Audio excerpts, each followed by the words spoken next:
போட்டு இலையில வச்சு வச்சிருக்கு. குமாரி குமாரி என்ன சாப்பாடு? கஞ்சி கஞ்சி சாம்பார். நேரத்துல சாம்பார் உள்ள இலையில என்ன இருந்த மாதிரி இன்னைக்கு இலையில வந்து வேற ஒன்றும் இல்லைண்ணா. மிளகா இருக்குல்ல? ஆமா. மிளகாவை ரெண்டா வந்து மிளகாவை ரெண்டா வந்து எண்ணெயில் போட்டு பொரிச்சு சூப்பராக இருக்கும் கஞ்சிக்கு. எண்ணெயில் போட்டு பொரிச்சிருக்கேன்னு கஞ்சிக்கு நல்லா இருக்கும். கஞ்சிக்கு நல்லா இருக்கும். நல்லா இருக்கும். குமார்ண்ணே உங்களுக்கு உண்மைதான். வெளியே எடுத்து பார்த்துக்கிறது. வெளியே எடுத்து பார்க்கணும். குமார் இலை இலை போட்டு உட்காந்துருக்கேக்கு நேற்றுக்குள்ள ஒரே மழைண்ணா.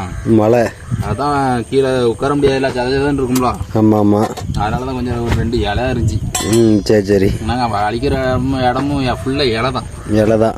அதை அழிக்கு வாழணுன்னு இலைய அறுத்தாச்சு. 2 இலைய அறுத்து போட்டு உட்காந்தாச்சு. உட்காந்துச்சு. என்ன குமார்ண்ணே தண்ணி ஊற்றிட்டுக்கல? என்ன கொஞ்சம் உப்பு போட்டிருக்கோம், சால்ட் சேர்த்துருக்கோம். சேர்த்துருக்கோம். அண்ணா இங்கிலீஷ் மட்டும் தான் பேசுவாரு. எடுத்து என்னதுலாண்ணே?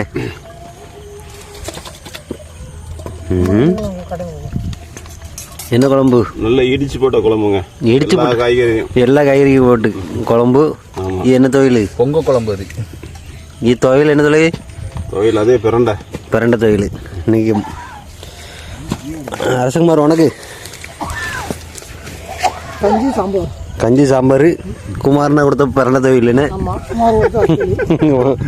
குமார் கொடுத்த வத்தல். இன்னைக்கு 3 பேர் சேர்ந்து ஷேர் பண்ணியாச்சு. குமார்ண்ணே வந்துட்டேன். குமார்ண்ணே உங்களுக்கு என்ன சாப்பாடு? கஞ்சி வெங்காயம். இது தக்காளி வெங்காயம் வசக்கி வச்சிருக்கேன். தக்காளி வெங்காயம் வசக்கி வச்சிருக்கு. சரி ரைட்டு.